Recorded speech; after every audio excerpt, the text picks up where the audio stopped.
स्वागत है आप सभी का सुरेश जोशी क्लासेज में। और आज मैं करंट अफेयर्स का नेक्स्ट पार्ट लेकर आया हूं। 2 दिन की करंट अफेयर्स एक साथ करा रहा हूं। तो अभी तक आपने सुरेश जोशी क्लासेज को सब्सक्राइब नहीं किया है तो इस चैनल को सब्सक्राइब कर लीजिए और बेल आइकन प्रेस कर लीजिए ताकि आपको नोटिफिकेशन मिलते रहें। तो आइए स्टार्ट करते हैं आज की करंट अफेयर्स की क्लास।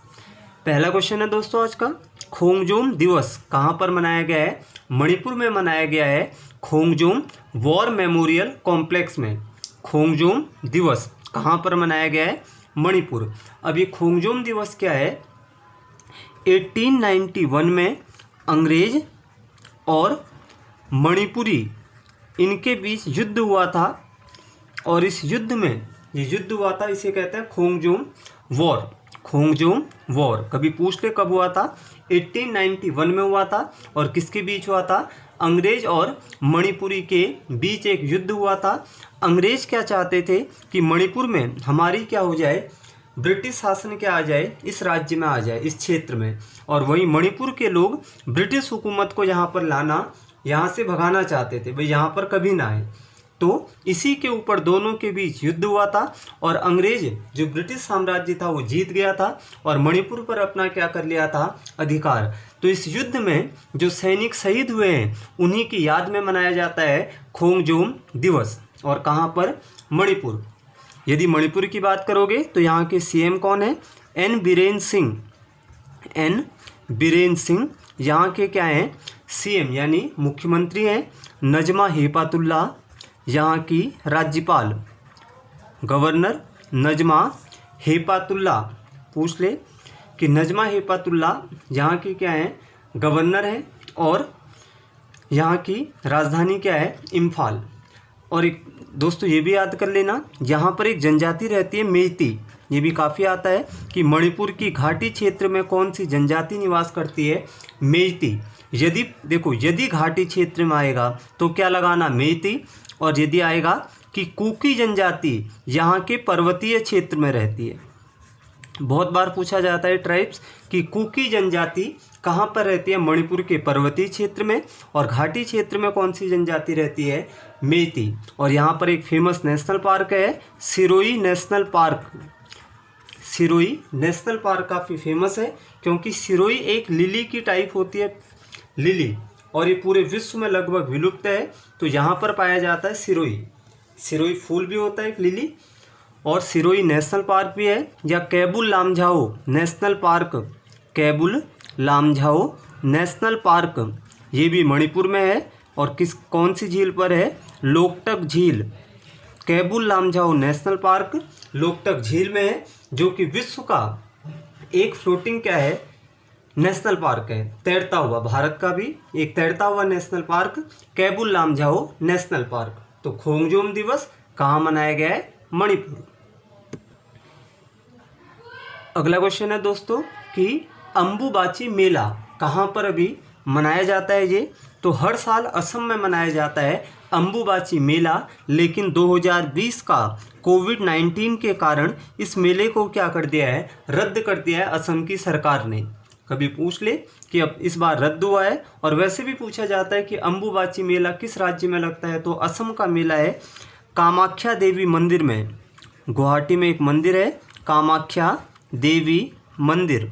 तो कामाख्या देवी मंदिर में ये फेस्ट लगता है अंबुबाची, जिसे 2020 में रद्द कर दिया है कोरोना महामारी के कारण। असम की राजधानी दिसपुर, असम की कैपिटल क्या है? दिसपुर यहाँ की क्या है? राजधानी।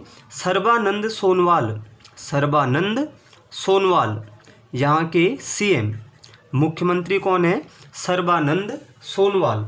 और जगदीश मुखी यहाँ के गवर्नर हैं अभी, राज्यपाल। मैंने आपसे कहा है कि अब एग्जाम में ज़रूर पूछे जाते हैं ये कि इस राज्य के मुख्यमंत्री या राज्यपाल का नाम बताओ। तो सर्बानंद सोनोवाल यहाँ के क्या हैं? मुख्यमंत्री। और जगदीश मुखी यहाँ के क्या हैं? गवर्नर। हाल ही में असम सरकार ने एक रेडियो प्रोग्राम भी शुरू किया है, प्रज्ञा। आप लिख सकते हो ये भी कि हाल ही में एक प्रज्ञा रेडियो प्रोग्राम किस राज्य ने शुरू किया है? असम। ठीक है। तो अंबुबाची मेला अभी रद्द किसने किया है? असम सरकार ने, कोविड-19 के कारण।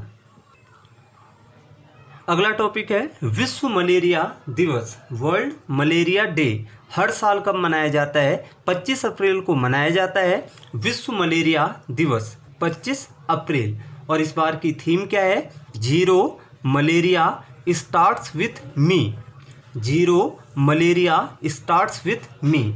मलेरिया क्या है? एक बीमारी है जो कि किससे होती है? प्रोटोजोआ से होने वाली बीमारी है। प्रोटोजोआ, उस प्रोटोजोआ का नाम होता है प्लाज्मोडियम। प्लाज्मोडियम एक प्रोटोजोआ होता है जो कि मादा एनीफ्लीज मच्छर में पाया जाता है।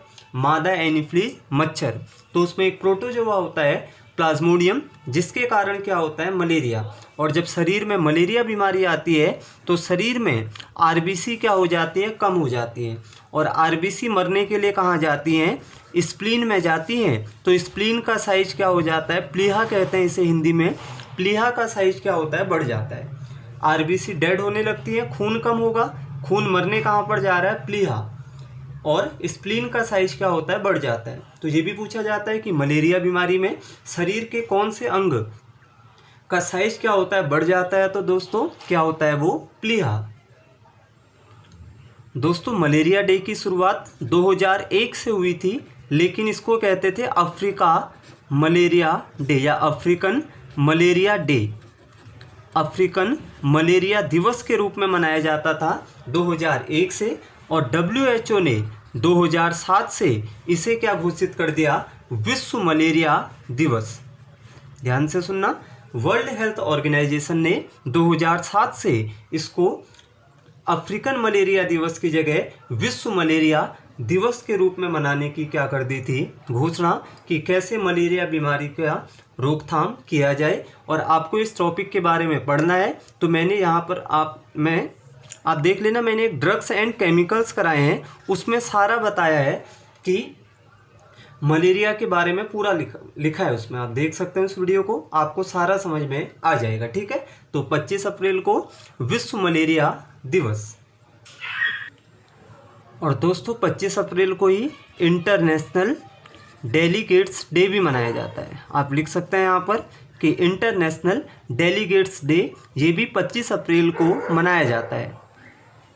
इसको हिंदी में कहते हैं अंतर्राष्ट्रीय प्रतिनिधि दिवस। इंटरनेशनल डेलीगेट्स डे को हिंदी में अंतर्राष्ट्रीय प्रतिनिधि दिवस, ये भी 25 अप्रैल को ही मनाया जाता है। जो यूएनओ है उसमें प्रतिनिधियों की भूमिका के बारे में जागरूकता बढ़ाने के लिए ये दिवस मनाया जाता है, क्योंकि यूएनओ में हर सदस्य एक प्रतिनिधि के रूप में काम करता है, तो इसी के बारे में जागरूकता बढ़ाने के लिए ये मनाया जाता है। ठीक है, अंतर्राष्ट्रीय प्रतिनिधि दिवस 25 अप्रैल। अगला टॉपिक है दोस्तों बंटर ब्लिट्ज कप। बंटर ब्लिट्ज कप, इसका संबंध किससे है? तो दोस्तों इसका संबंध शतरंज से है। शतरंज यानी चेस से इसका क्या है? संबंध है, शतरंज। बंटर ब्लिट्ज कप चेस से रिलेटेड है। और हाल ही में एलिजा फिरोजा जिन्होंने जीता है, ये 16 साल के एक ईरानी शरणार्थी हैं, ईरानी रिफ्यूजी शरणार्थी। एलिजा फिरोजा जिन्होंने 16 साल की उम्र में जीता है बंटर ब्लिट्ज कप। और किसको हराया है? Magnus Carlsen. दुनिया के एक बहुत बड़े शतरंज प्लेयर हैं मैग्नस कार्लसन, इनको हराया है एलिजा फिरोजा ने। तो बंटर ब्लिट्ज कप एलिजा फिरोजा ने इस बार जीता है और इस कप का संबंध शतरंज से है। अगला क्वेश्चन है दोस्तों, कोविड-19 से निपटने के लिए हाई प्रेशर वेंटिलेटर किसने तैयार किया है? तो कोविड-19 से निपटने के लिए एक हाई प्रेशर वेंटिलेटर तैयार किया है जिसका नाम रखा है VITAL विटल, VITAL विटल। और ये किसने विकसित किया है? नासा, जो कि अमेरिका की एक एजेंसी है, नेशनल एरोनॉटिक्स स्पेस एडमिनिस्ट्रेशन। तो नासा ने तैयार किया एक हाई प्रेशर वेंटिलेटर जिसका नाम क्या रखा है? VITAL। दोस्तों इस वेंटिलेटर की खासियत क्या है? ध्यान से सुनना। इसमें जो कोविड-19 का मरीज होगा, जो कि गंभीर रूप से क्या है, बीमार है, तो इस वेंटिलेटर में उसके संक्रमण के खतरे को कम कर देगा ये हाई प्रेशर वेंटिलेटर। यानी ये वेंटिलेटर जो गंभीर रूप से कोरोना बीमारी से संक्रमित हैं, उनकी गंभीर स्थिति को और ज़्यादा बढ़ने से क्या करेगा, रोकने में मदद करेगा। क्योंकि आपको पता है कि सबसे ज़्यादा कोरोना बीमारी से प्रभावित देश अब यूएसए हो चुका है। सबसे ज़्यादा डेथ भी कहाँ पर है, यूएसए में, और लाखों लोग यहाँ पर इस बीमारी से पीड़ित हैं। अगला टॉपिक है दोस्तों, तियानवेन फर्स्ट का संबंध किससे है? तो तियानवेन फर्स्ट चीन का अगला ये मंगल मिशन है। मार्स मिशन है, मंगल मिशन। दोस्तों चीन एक मंगल मिशन की तैयारी कर रहा है जिसका नाम है तियानवेन फर्स्ट, जहां पूरी दुनिया किससे प्रभावित है, कोरोना महामारी से प्रभावित है। चीन से इस बीमारी का जन्म हुआ और चीन में अब हालात काफ़ी सामान्य कम है। तो चीन ने क्या कर लिया है, 2020 के लास्ट तक, इसी साल चाइना ने घोषणा कर दी है कि हम एक नया मंगल मिशन लॉन्च करेंगे जिसका नाम क्या है, तियानवेन फर्स्ट। ठीक है, ये एक चाइना का क्या है, स्पेस मिशन है और किस ग्रह की स्टडी करने से रिलेटेड है, मंगल यानी मार्स। और 2020 के लास्ट तक का क्या रखा है, टारगेट। आज से देखो ठीक 50 साल पहले 1970 में चीन ने अपना पहला उपग्रह लॉन्च किया था, सैटेलाइट, जिसका नाम था डोंग फांग होंग। 1970 में ठीक 50 साल पहले डोंग फांग होंग, ये चाइना का पहला सैटेलाइट था जिसको चाइना ने लॉन्च किया था। और यदि बात करोगे कि चीन का पहला मंगल मिशन 2011 में लॉन्च हुआ था, यिंग हुओ फर्स्ट। 2011 में चीन का पहला मंगल मिशन यिंग हुओ फर्स्ट। और अब दोबारा कौन सा कर रहा है, तियानवेन फर्स्ट 2020 में। और भारत की बात करोगे तो भारत का 5 नवंबर 2013 को भारत का मिशन कौन सा था, Mangalyaan, Mars orbiter mission, MOM। तो 2013 में भारत ने क्या लॉन्च किया था, मंगलयान, मंगल ग्रह की स्टडी के लिए, जो कि 2014 में यहाँ पर पहुँचा था। तो MOM यानी मार्स ऑर्बिटर मिशन, मंगलयान, ये भारत का क्या है, मिशन का नाम है, मंगल ग्रह की स्टडी के लिए। अगला क्वेश्चन है, रिचार्ज साथी कार्यक्रम। रिचार्ज साथी कार्यक्रम, ये जो वोडाफोन और आइडिया अब एक हो चुके हैं, इन्होंने पेटीएम के साथ इस कार्यक्रम को अभी लॉन्च किया है। वोडाफोन आइडिया ने पेटीएम के साथ मिलकर एक कार्यक्रम लाए हैं, प्रोग्राम, रिचार्ज साथी प्रोग्राम।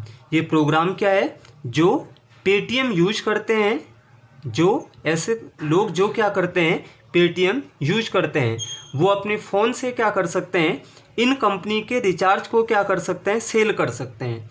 वो अपने फ़ोन से पेटीएम के जरिए इन कंपनी के रिचार्ज को क्या करेंगे, सेल करेंगे, और सेल करने से उन्हें क्या मिलेगा, कैशबैक मिलेगा।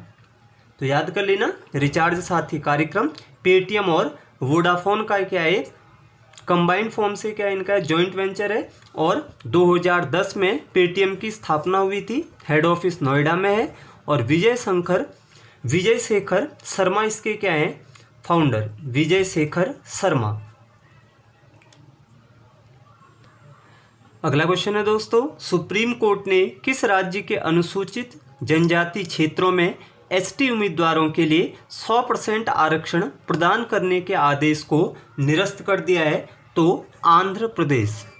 दोस्तों आंध्र प्रदेश राज्य ने जो अनुसूचित जनजाति क्षेत्र में एसटी उम्मीदवारों को 100% आरक्षण दिया था, उस आदेश को सुप्रीम कोर्ट ने अभी क्या कर दिया है, निरस्त कर दिया है।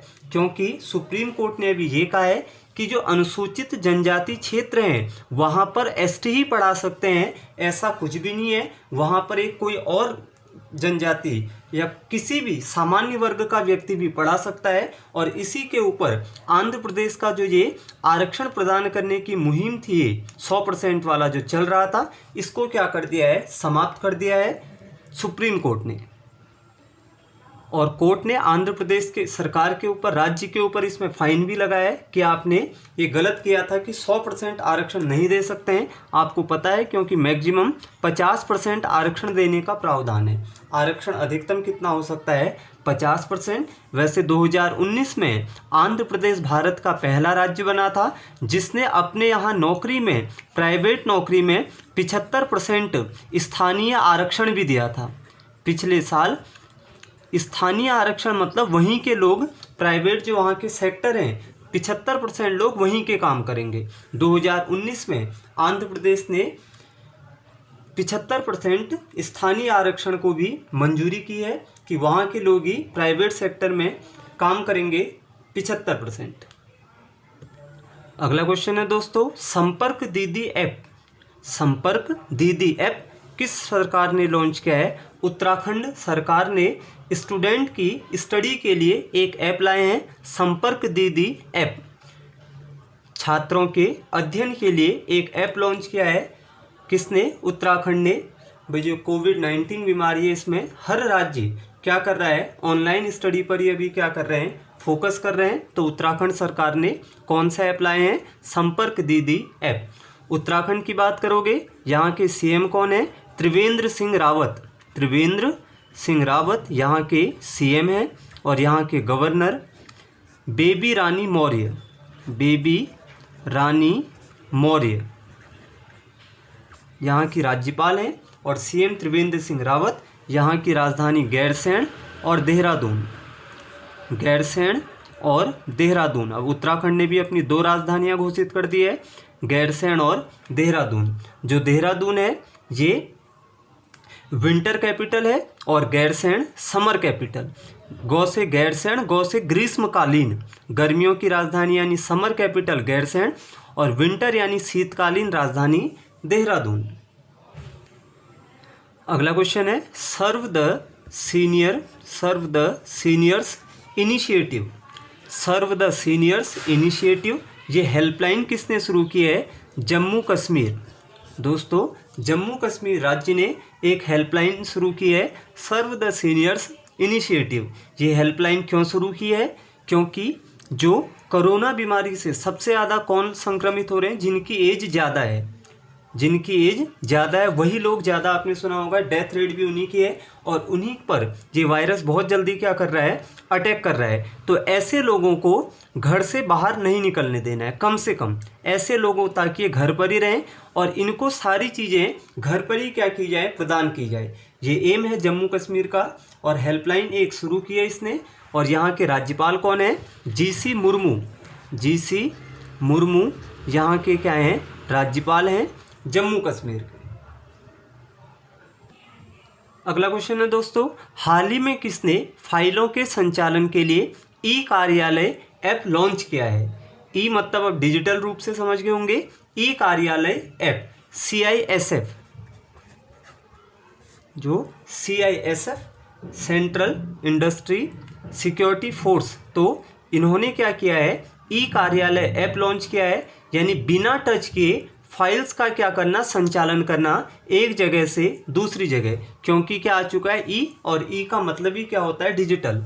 CISF की बात करोगे तो 1969 में ये बना था और इसके डायरेक्टर हैं भी राजेश रंजन। राजेश रंजन वर्तमान में CISF के डायरेक्टर हैं और 1969 में ये स्टेबलाइज हुआ था। अगला क्वेश्चन है दोस्तों, वर्चुअल कोर्ट के जरिए अदालतों में सुनवाई करने वाला पहला राज्य। वर्चुअल कोर्ट के जरिए अदालतों में सुनवाई करने वाला पहला राज्य कोविड-19 की वजह से, कोविड-19 की वजह से कौन बन चुका है? यूपी। उत्तर प्रदेश कोविड-19 की वजह से वर्चुअल कोर्ट के जरिए अदालतों में क्या होगी? सुनवाई। वर्चुअल कोर्ट समझ गए होंगे। वर्चुअल मतलब आभासी, यानी आपको कोर्ट में नहीं जाना है, सारी चीज़ें क्या होंगी? एक तरीके से ऑनलाइन। भाई अभी सारी चीज़ें बंद हैं तो वर्चुअल कोर्ट का मतलब समझ लो एक तरीके से घर बैठकर ही क्या होगी? सुनवाई होगी। अगला क्वेश्चन है, ऊषा गांगुली जिनका हाल ही में क्या हुआ है? निधन हुआ है। उषा गांगुली, इनका हाल ही में निधन हुआ है। ये एक बहुत ही प्रसिद्ध रंगमंच कलाकार थी, सामाजिक कार्यकर्ता और निर्देशक भी थी। एक रंगमंच कलाकार, सामाजिक कार्यकर्ता और निर्देशक भी थी, डायरेक्टर। इनका हाल ही में निधन हुआ है। इन्हें संगीत नाटक एकेडमी अवार्ड भी मिल चुका है। संगीत नाटक एकेडमी अवार्ड भी मिला था उषा गांगुली को, जिनका हाल ही में निधन हुआ है। अगला क्वेश्चन है दोस्तों, हाल ही में किस देश ने होम क्वारंटाइन नियमों का पालन न करने वालों के हाथ पर इलेक्ट्रिक रिस्ट बैंड बांधने की घोषणा की है? वो कौन सा देश है जो कह रहा है कि जो होम क्वारंटाइन नियमों का पालन नहीं करेगा उनके हाथ में इलेक्ट्रिक रिस्ट बैंड बांधने की घोषणा कर रहा है? ऐसा देश कौन सा है, ये आपको कमेंट बॉक्स में लिखना है। ये आज का क्वेश्चन है आपके लिए, और ज़रूर लिखना यदि आपको पता है। और आपको यदि वीडियो पसंद आई है तो लाइक भी ज़रूर करना। और पिछले जो करंट अफेयर के पार्ट में मैंने एक क्वेश्चन पूछा था कि 1992 के एक्ट से जब भारत में पंचायती राज आया था तो उसके बाद उसको अपनाने वाला पहला राज्य कौन था, या अभी पालन करने वाला पहला राज्य कौन था? तो दोस्तों उसका आंसर था मध्य प्रदेश। धन्यवाद दोस्तों, बाय बाय।